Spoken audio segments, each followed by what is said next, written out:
Week 0 might not be happening for Arizona State Sun Devils football in 2023, but we still have plenty of time to take an early look at the schedule, especially now that the final AP poll for the 2022 season has been announced. Let's go ahead and take a look on this edition of the Locked On Sun Devils podcast. Are Locked On Sun Devils, your daily podcast on the Arizona State Sun Devils, part of the Locked On Podcast Network, your team every day.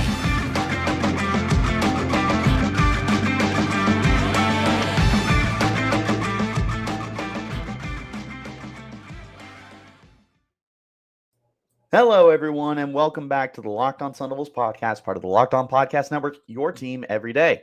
My name is Richie Bradshaw, and I will be your guide for everything Arizona State Sun Devils football and basketball. As always, thank you for tuning in. Remember, you can get this podcast wherever you're getting your podcasts, including YouTube, if you want to check us out in a visual platform. Wherever it is, though, hit like and subscribe and turn on those notifications so you get an update whenever we post new content, and stay in touch with that content by following me on Twitter. You can find me at RichieBrads36, and you can find the podcast as well at LO_Sun Devils.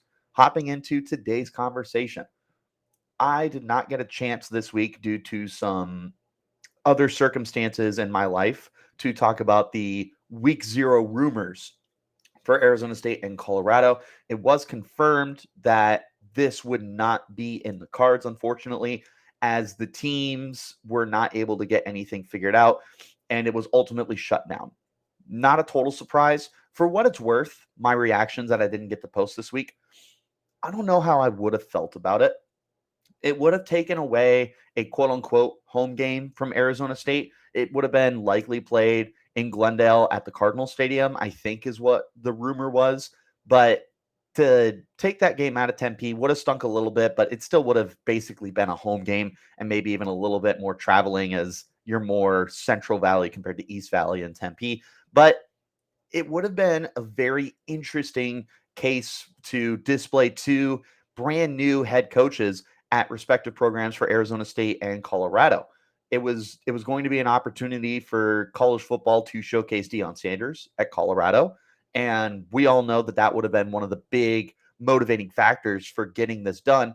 It also would have given Arizona State an opportunity to show off Kenny Dillingham and the potential offense and schemes that he's going to be introducing to the program. So it would have been nice just for that opportunity. Me personally, I'm not a big week 0 guy. So when week 0 comes around, it typically feels like these are kind of throwaway games. I wouldn't want Arizona State to have a throwaway game this year. I wouldn't have wanted a week 0 matchup against a conference rival. I'm happier that it's not going on. I would have understood it and I would have supported it because it's an opportunity to show yourself off. However, week 0 is just not the same as like the NFL's week 1 Thursday night football game. That's a completely different beast that I think college football wants to try and do, and they just won't be able to match anything like that. So, for better or for worse, I think that it's a good thing that Arizona State is not getting a week 0 matchup. What they are getting, however, is a very difficult schedule. And that's what we're going to talk about in this first part of the podcast. As of right now, Arizona State has games against 6 ranked opponents, 5 of which are in the Pac-12. There are 6 total ranked teams from the Pac-12. You have Washington as the highest team at number 8, which I thought was really crazy and kind of cool to see. Utah at number 10, USC at number 12, Oregon at number 15, Oregon State at 17, and UCLA at 21. Now, we are not playing Oregon State this year. However, of the 5 Pac-12 teams that are ranked, you will be playing 3 of them on the road. Those teams being number 8 Washington, number 10 Utah, and number 21 UCLA. That is far from ideal to have to play more road games against ranked opponents than you will be playing home games. However, on the flip side of the coin, remember I said there will be 6 ranked opponents. The other team that is ranked is Fresno State. They came in at 24. That will be a home game for Arizona State. So you split it right down the middle. You have 3 games at home and 3 games on the road for ranked scheduled games. I think that the home games might be a little more important. Not that beating a number 8 Washington or a number 10 Utah isn't important, but beating USC in their final year in the Pac-12 is going to mean something. And that's going to be a game that sells out for Arizona State, 100%. Oregon, this is a show-off game for Kenny Dillingham, right? This is an opportunity for Kenny to showcase his talents against his former team that he was able to create a high-profile offense with kind of like the misfit toys of college football. Like Bo Nix went from kind of an outcast and an afterthought to a legitimate Heisman finalist. Candidate, I should say. He wasn't an actual finalist per se, but neither here nor there. It's going to be an opportunity for Kenny Dillingham at home in front of his home crowd and alma mater and everything to show off against the school that we plucked him from. Fresno State, that's just part of your 3 games that are not conference based. It's out of conference. It's still going to be a really important game for Arizona State with another ranked team on their schedule to win that game. Now, for what it's worth, Oklahoma State is also a home game. They just had completely skidded down the second half of the season and were just not a good football team. And they lost a lot, including quarterback Spencer Sanders. That's still going to be an important home game for Arizona State because they were able to kind of have their way with you last year in week 2 of the 2022 season. You know, I talked about that game intensely on this podcast, and I believe that the offense really left the defense kind of high and out to dry. But this is your opportunity to right those wrongs, get back on the right path towards winning those games more often than not.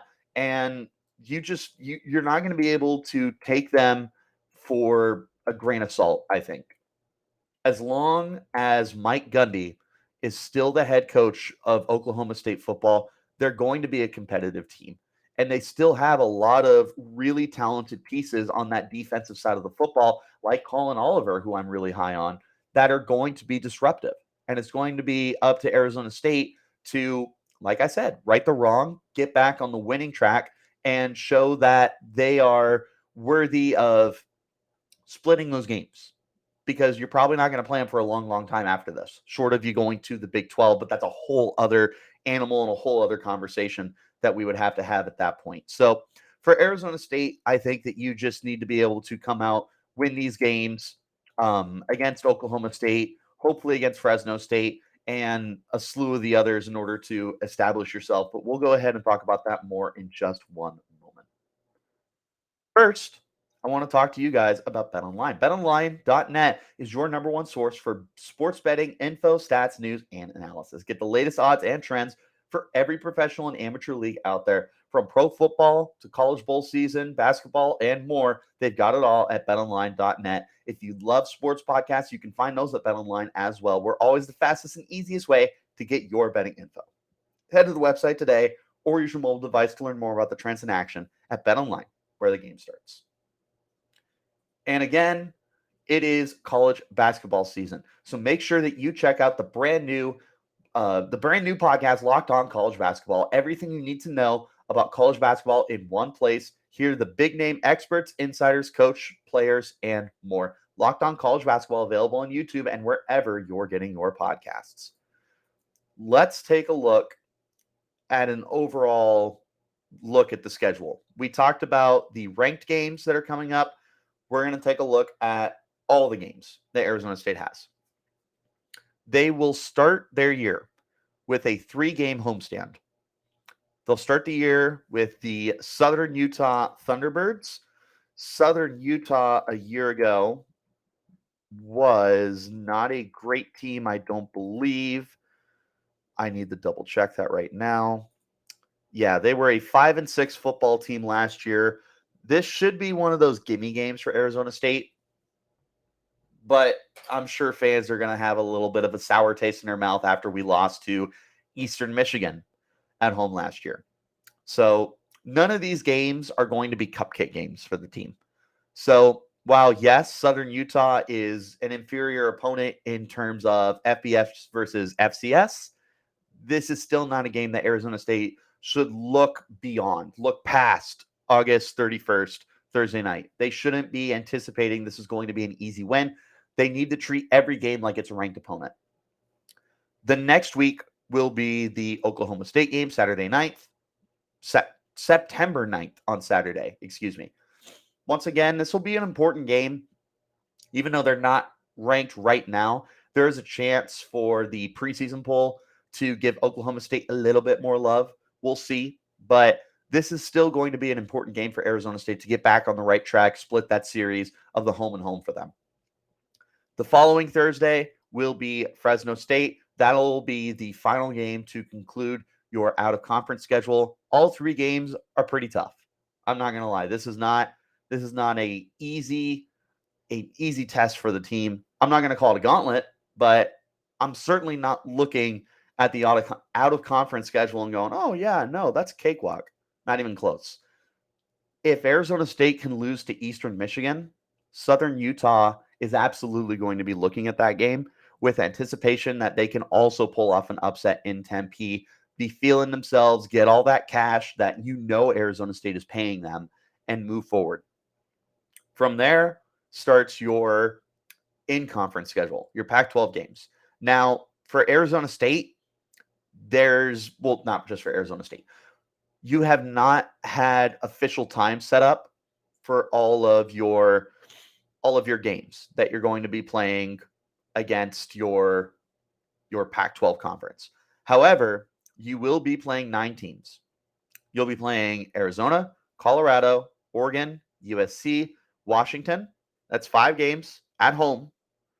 You will also have Cal, UCLA, Utah, and Washington on the road. So this year, you will not be playing Oregon State. You will not be playing Stanford. You also will, no, you are playing Wazoo, excuse me. So those are the 2 Pac-12 teams you won't play this year of the 9 teams that you will play. Again, no Oregon State and no Stanford. If you add everything up, Arizona State has a whopping 8 home games this year. 8 home games and only 4 games on the road.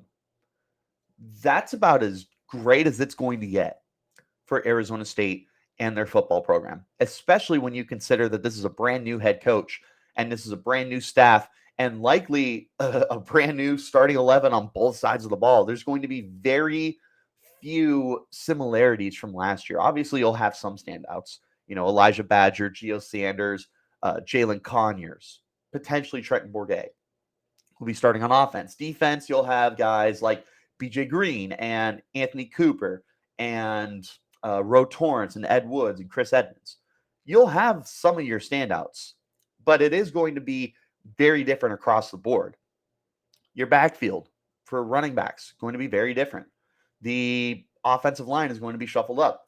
Like I said, maybe Trenton Bourguet, but Drew Pine could also be the starter for you at quarterback.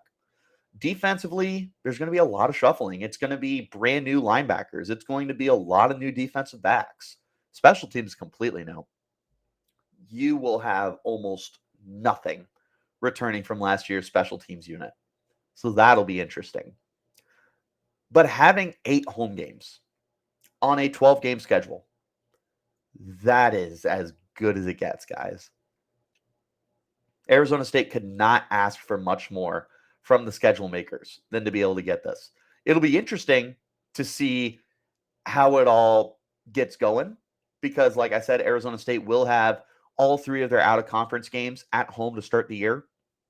Now, with only 4 road games, do they immediately start Pac-12 play on the road? Or do they have 4 straight home games to start the year, including the beginning of Pac-12 play? Don't really know. What I do know is that for Arizona State, if they had that week 0 game, you would have had 4 home games for your team within the first month of the season, and you would have had 4 home games for your team before the 4th week of the year. It was week 0, 1, 2, 3. That would have been a lot of your home games out of the way. That would have been half your home games done before you even got into the meat and potatoes of your schedule.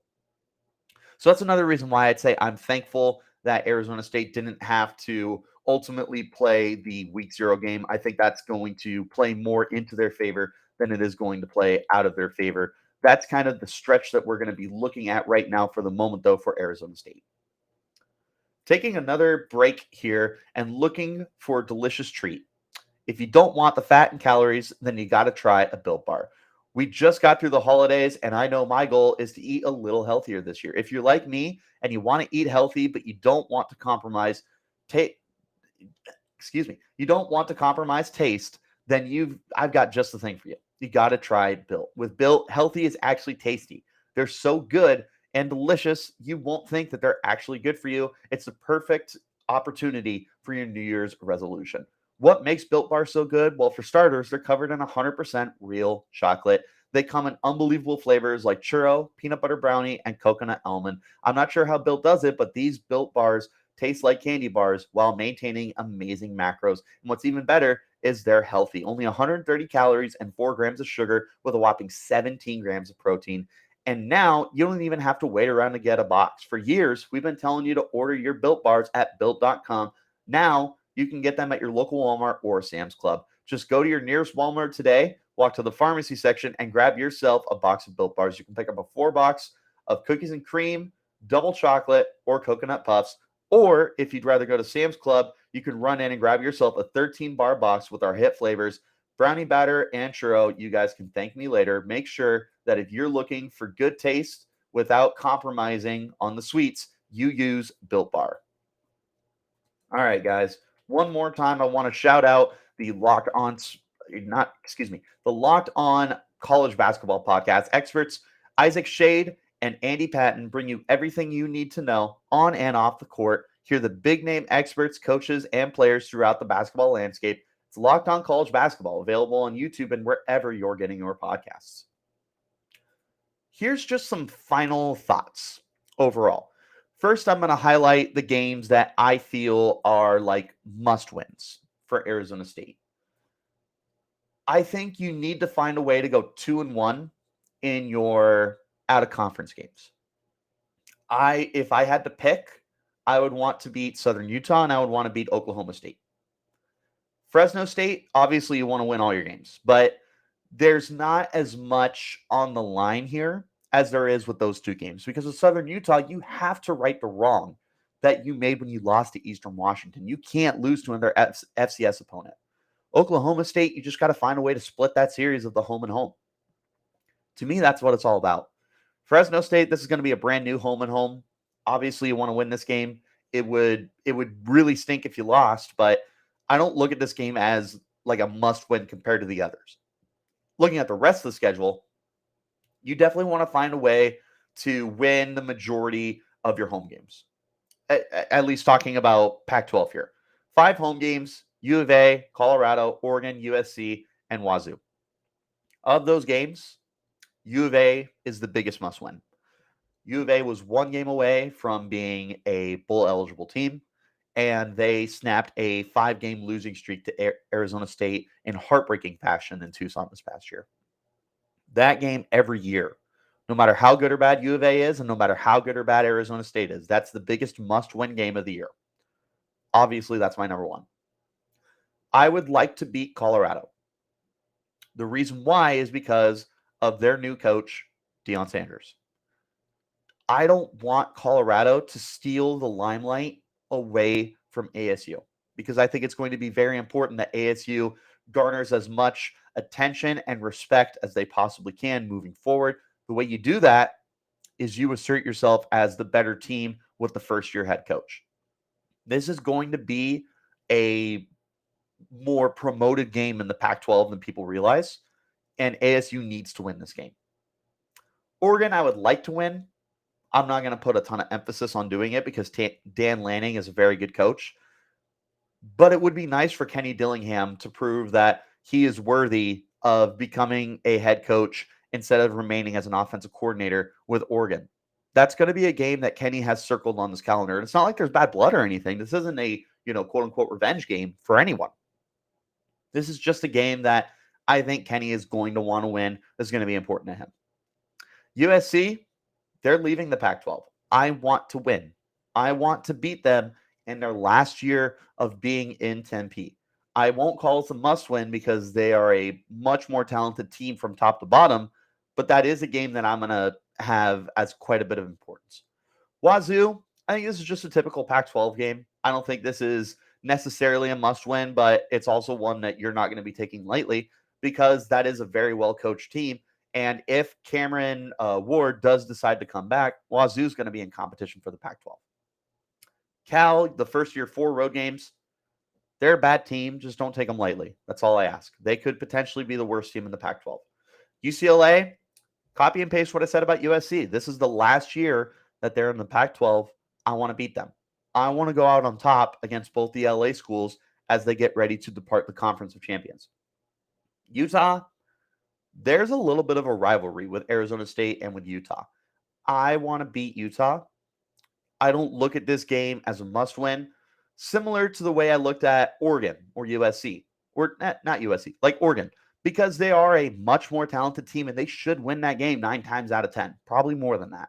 So not a must-win for me, but I definitely would like to. And then I'm going to say the same thing about Washington. That's a really, really well-coached team, and they're a very, very talented football team as well. And I don't see any reason why that's going to stop for them in 2023. You got to go to Seattle to play that game. That'll be anything but easy for them. Hopefully just make a competitive game out of it. Looking at this schedule, this is tough, guys. This is a really tough year for Arizona State Sun Devils. If you were to get to 6-6, that would be absolutely massive. I'm not going to say anticipate a losing season. I'm just also not going to tell you to anticipate a winning season. It'll certainly be a season for Arizona State. Let's go ahead and wrap it up, though. Thank you guys, as always, for tuning in. Remember, free and available on all platforms, including YouTube. So check us out. Hit like and subscribe. Turn on notifications. Follow me on Twitter at RichieBrads36 and the podcast at LO_Sun Devils. Till next time, though, keep it locked right here on Locked On